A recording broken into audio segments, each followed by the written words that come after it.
Hello hi नमस्ते. मी मनीषा कदम माझ्या YouTube चॅनलमध्ये तुमचं खूप खूप स्वागत करते. आजचा आपण रेसिपी कोणती ती बघूया. मला सगळ्यात आधी तुम्ही सांगा की हॉटेलमध्ये गेल्यावर सगळ्यांची मनपसंत डिश कोणती असते, की जनरली ती मागवलीच जाते, मुलांनाही पसंत असते, मोठ्यांनाही ती पसंत असते. अशी कोणती डिश आहे की ती आपण ऑर्डर करतो, ते मला तुम्ही कॉमेंट करून सांगा. तर चला आजची आपण डिश बघूया कोणती आहे ती. आजची रेसिपी आहे तंदुरी पनीर टिक्का. नाव ऐकूनच तोंडाला पाणी आलं की नाही? खूपच छान टेस्टी अशी चटपटी लागणारी रेसिपी आहे ही. तर चला बघूया आपण ती कशी बनते ती. चला रेसिपीला सुरुवात करूया.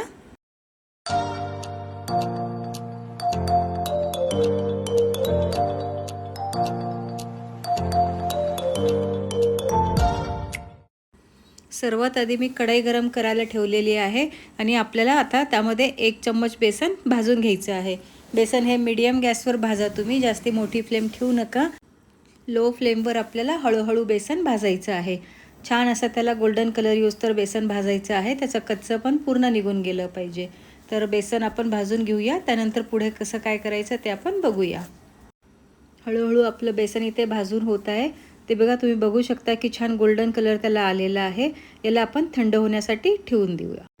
पनीर टिक्का बरोबर आपण शिमला मिरची, त्याला ढबू मिरची पण म्हणतात ती, आणि कांदा पण घेणार आहोत. शिमला मिरचीच्या बीज मी सर्व काढून टाकलेले आहे आणि बघा या पद्धतीने मी ते स्क्वेअरमध्ये कट करून घेणार आहे. त्याच्या मागचं आणि पुढची साईड आहे ना, ती थोडी थोडी कट करून टाकणार आहे. मधले छान असे पीस घेणार आहे मी. तर या पद्धतीने ना मी सर्व शिमला मिरची कट करून घेते. कोणताही पदार्थ बनवायचा झाला ना की त्याच्या तयारीलाच वेळ लागतो. जितका वेळ पदार्थ बनवायला लागतो ना, त्यापेक्षा जास्ती वेळ तर आपल्याला तयारीलाच लागतो. आणि सर्वात जास्ती टाईम तर हे असं सर्व काही आपल्याला चॉप करायला लागतं. कारण काय ना, काही आपल्याला गोष्टी मोठ्या मोठ्या काटलेल्या लागतात, काही आपल्याला एकदम बारीक कट करून पाहिजे असतं, तर काही हे असं आपल्याला स्क्वेअरमध्ये या आपल्याला ज्या शेपमध्ये पाहिजे त्या शेपमध्ये करावं लागतं. तर त्यासाठी टाईम लागतो. आता मी इथे कांदासुद्धा असं स्क्वेअरमध्ये कट करून घेणार आहे आणि त्याच्या आपल्याला परत पण अशा अलग अलग करायच्या आहेत. कांदा पण मी आहे ना मोठ्या मोठ्या परत घेणार आहे. छोट्या परत मी थोड्या साईडला ठेवणार आहे. त्याचा मी भाजीमध्ये उपयोग करेल नंतर. कोणतीही गोष्ट आपल्याला अशी फेकून द्यायची नसते, दुसऱ्या कशामध्ये तरी त्या यूज करायच्या असतात. तुम्ही पण ही गोष्ट लक्षात ठेवा. काही वाया जाऊ द्यायचं नाही. सर्वाचा उपयोग जे आपल्याला खाण्यासाठी असतं त्याचा तर करायचाच. खायची वस्तू कधीच फेकायची नसते. जेव्हा मी तंदुरी पनीर टिक्का असं हॉटेलमध्ये खायची ना, तर मला फार आवडायचं आणि असं वाटायचं की हे कसं बनवत असतील, काय काय लागत असेल त्याला, आपल्याला बनवता येईल की नाही, आपली त्यांच्यासारखी टेस्ट होणार की नाही, तर असं मला वाटायचं. पण जेव्हापासून मी बनवायला लागली ना, तेव्हा मला कळायला लागलं, अरे हे तर बनवणं फारच सोपं आहे.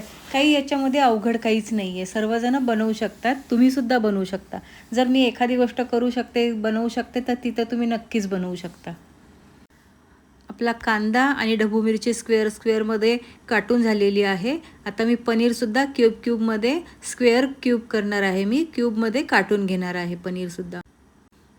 पनीरचे जास्ती मोठे पीस नाही ठेवायचे, थोडेसे छोटेच ठेवायचे.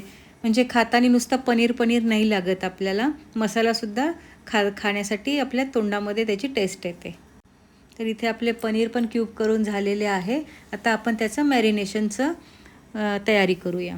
मॅरिनेशनसाठी मी इथे 1 वाटी दही घेतलेलं आहे. त्यामध्ये मी आपण भाजलं होतं ना ते बेसन टाकते आहे. त्याचबरोबर काही मसाले आपल्याला ॲड करायचे आहेत. थोडीशी हळद टाकलेली आहे मी, लाल मिरची पावडर टाकलेली आहे. हा तंदुरी मसाला आहे, तोसुद्धा मी इथे टाकलेला आहे. थोडी काळी मिरी पावडर टाकलेली आहे आणि थोडासा गरम मसाला टाकलेला आहे. धनिया पावडर थोडीशी टाकणार आहोत आपण आणि जिरा पावडर थोडीशी टाकणार आहोत. तुम्हाला ज्या पद्धतीने जेवढं तिखट काही पाहिजे असेल ना, त्या पद्धतीने तुम्ही मसाले कमी जास्ती करू शकता. त्यानंतर मी त्यामध्ये चवीनुसार मीठ टाकलेलं आहे आणि 1 टेबलस्पून इतकं घी टाकलेलं आहे. आता हे सर्व आपण छानपैकी मिक्स करून घेऊया. जे सर्व मसाले आपण टाकलेले आहेत, सुके मसाले आहेत, ते छान मिक्स झाले पाहिजे. त्यामध्ये आपण थोडीशी कसुरी मेथीसुद्धा टाकणार आहोत. ती हातावरच अशी क्रश करून घ्यायची. कसुरी मेथी जर क्रिस्पी असेल ना, तर पटकन क्रश होते आणि त्यानंतर मग मी इथे आलं लसूण पेस्ट पण टाकत आहे आणि या सर्व जिन्नस आपल्याला छानपैकी मिक्स करून घ्यायचे आहेत, एकजीव करून घ्यायचे आहेत. पनीर टिक्काची सर्व टेस्ट ना या मॅरिनेशनमध्येच आहे. जितकं छान तुमचं हे मॅरिनेशन होईल ना, तितकाच छान तुमचा तंदुरी पनीर टिक्का होणार आहे. हे मॅरिनेशन छानपैकी आपण मिक्स करून घेऊया. आता त्यामध्ये आपण हे पनीर जे क्यूब कट करून ठेवलेले आहेत ना पनीरचे, ते ॲड करूया. जी ढबू मिरची पण आपण कट करून ठेवलेली आहे ती पण आपण यामध्ये टाकून घेऊया आणि कांदा इथे टाकून घेऊया. हे आपल्याला छान मिक्स करून घ्यायचं आहे. जे आपण मॅरिनेशन बनवलं ते आपल्या कांद्याला, शिमला मिरचीला आणि पनीरला छानपैकी कोट झालं पाहिजे. याप्रमाणे तुम्ही हातानेसुद्धा मिक्स करू शकता. हाताने इझी पडतं थोडंसं मिक्स करायला.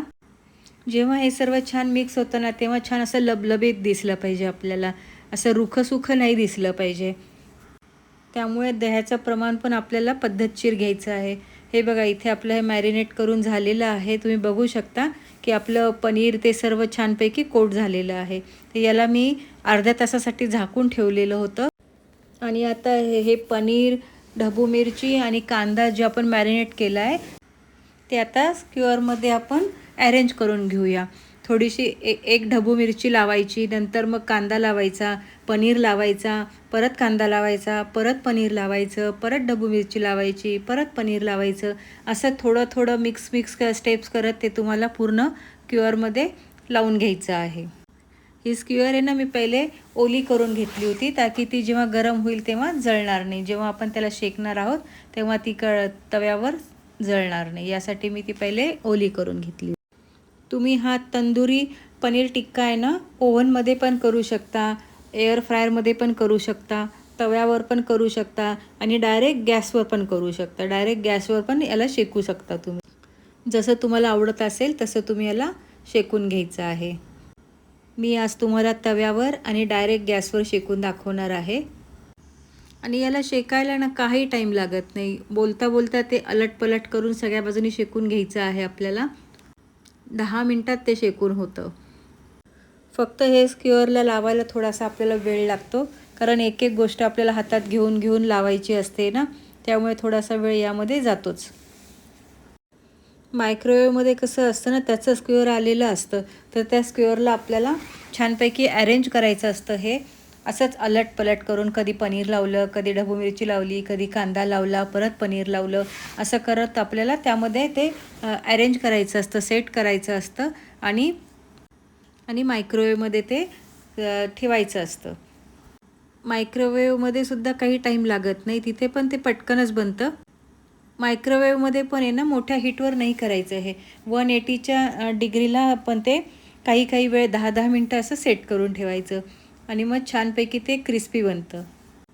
पण मायक्रोवेव्ह नसेल तरी काही हरकत नाही. आपलं काम तर तव्यावर पण होणार आहे आणि गॅसवर पण डायरेक्ट होणार आहे.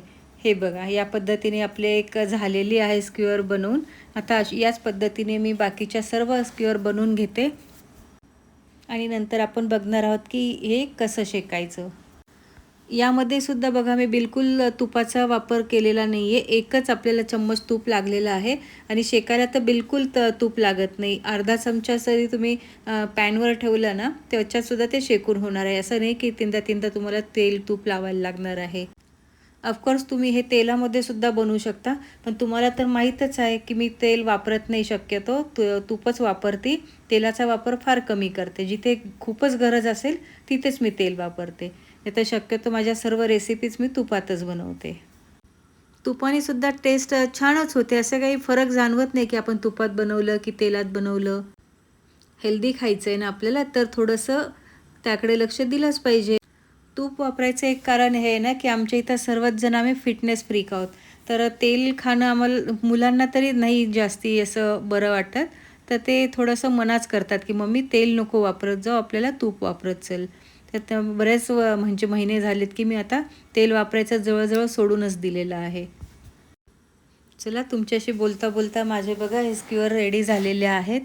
पूर्ण 3 स्क्वेअर मी ते तयार केलेले आहेत. तुम्हाला मी दाखवते बघा आपले तिन्ही स्क्वेअर. हे बघा, हे असे या पद्धतीने आपले स्क्वेअर तयार झालेले आहेत. यातले 2 जे आहेत ना मी तव्यावर शेकणार आहे आणि एक तुम्हाला डायरेक्ट गॅसवर शेकून दाखवणार आहे. इथे मी एक पॅन आपला गरम केलेला आहे आणि त्यामध्ये तूप टाकलेलं आहे. हे जे तुम्ही तूप बघता ना, जेव्हा आपलं पनीर टिक्का बनवून होईल ना, तेव्हा हे तूप तुम्हाला असंच्या असं दिसणार आहे. बिलकुलसुद्धा हे कमी होत नाही. काहीच तूप लागणार नाही आपल्याला शेकायला. तरी मी सगळीकडे ते स्प्रेड करून घेतलेलं आहे.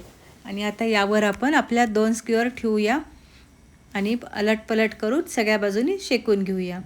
किती छान दिसतंय बघा, किती क्यूट दिसतंय आपलं बघा paneer tikka. Flame low to medium ठेवायची आहे. हे सर्व हळूहळू शेकलं गेलं पाहिजे.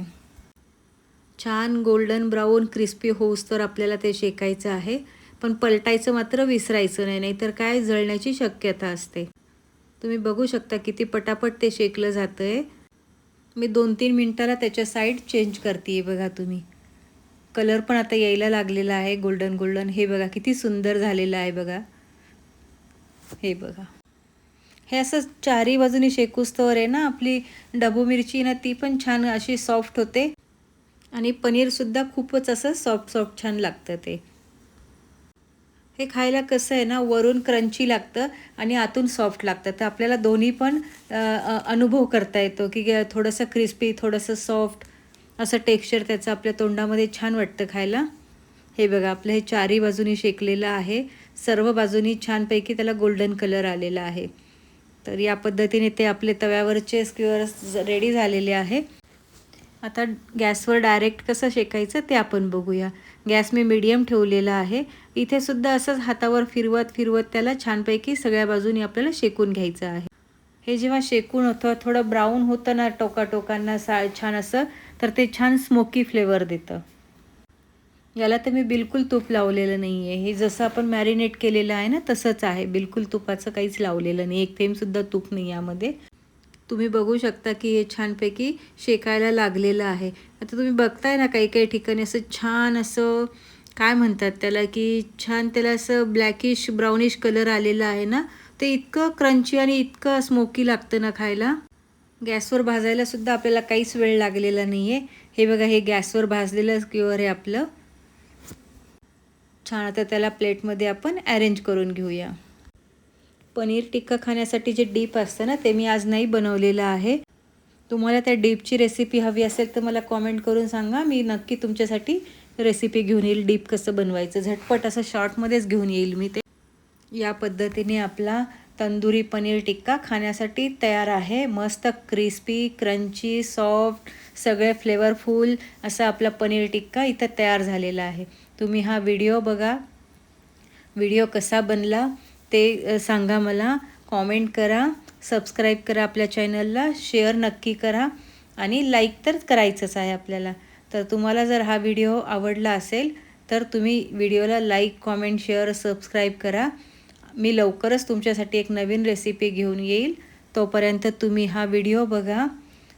या पद्धतीने तंदुरी पनीर टिक्का ट्राय करा आणि मस्त त्याचा एन्जॉय करा. आपण लवकरच भेटणार आहोत एका नवीन व्हिडिओमध्ये. तोपर्यंत तुम्ही तुमच्या परिवाराची काळजी घ्या. तोपर्यंत सर्वांना बाय. Take care.